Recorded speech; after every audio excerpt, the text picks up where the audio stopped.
Samples que tenemos para Roland XPS10 hasta noviembre del año 2025. Cumbia y guayno sureño. Voy a empezar por lo nuevo. Tenemos aquí de los genios.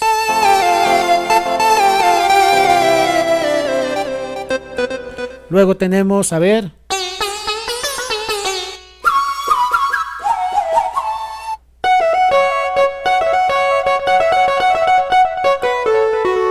Luego.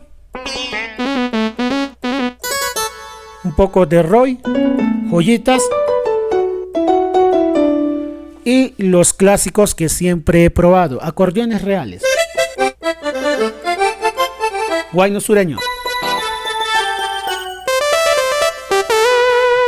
Aquí tenemos yarita,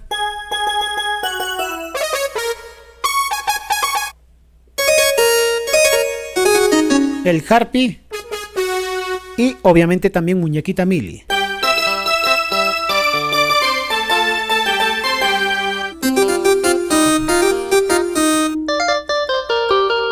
La guitarra obviamente del Phantom. El homenaje. Enlace y como siempre Maroyu. Bueno, comencé probando con los nuevos samples.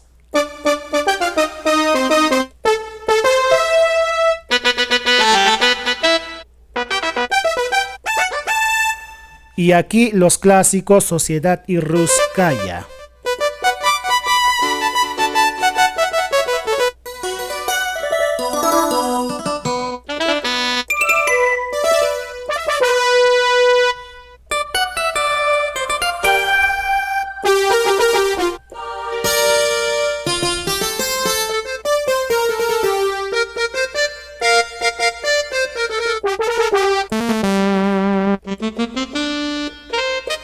Chicos, ustedes saben que la memoria del XPS10 es de apenas 32 megas y se pudo poner todos estos samples.